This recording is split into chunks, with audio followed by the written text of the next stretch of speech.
question.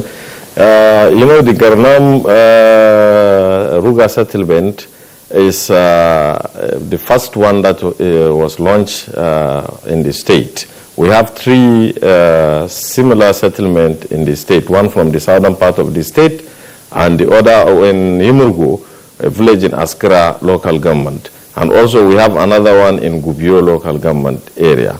While the one we have launched in Mafa is the one that we are talking about now.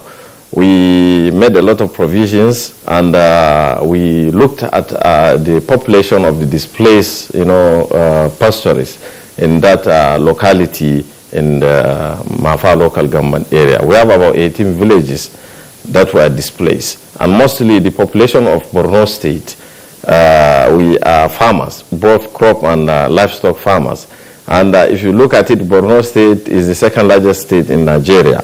So the government came up with this program to see how best we can work on the lives of our pastoralists, especially the displaced persons. So that is why we put up the Ruga settlement.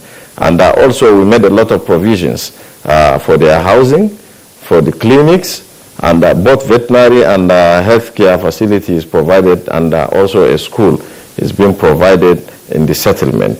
And also we are going to drive the process because we have taken over the ownership of the whole program in conjunction with the federal government. While the federal government is providing 40%, the state is providing 60%. And also we have taken over and we are ensuring that this program is sustainable. So I assure you, inshallah, we are going to secure the place. We're going to provide a lot to those who are there. Already we have, we have provided a lot. We have a veterinary clinic, we have a pasture farm, and also the Ruga is positioned in a stylish way, whereby it linked with Ngrannam and Magumeri and Marte grazing reserve area, so that the pastoralists can now graze freely after we have established even the pasture, which also the local government area in conjunction with the State Ministry of Livestock have made provision so that we are having a pasture farm of more than now 20 hectares for our breeding improvement and grazing. We also want to provide veterinary services to those inhabitants of the settlement. And also, how do we improve on the value chain processes? We have the feed mill, we have the milk collection center, of which if the pastoralists went to sell the milk in the market and they were not able to sell it at that day, they can bring it back to the settlement. We have a milk collection center and preservation for them to preserve their milk for future, businesses, so they can take it in any other day to the market and sell it. We are providing services also. All right. Many thanks, Deputy Governor. Because of time, you said this is of benefit to displaced persons. Besides that, why is the government of Borno State prioritizing investment in Ruga settlement?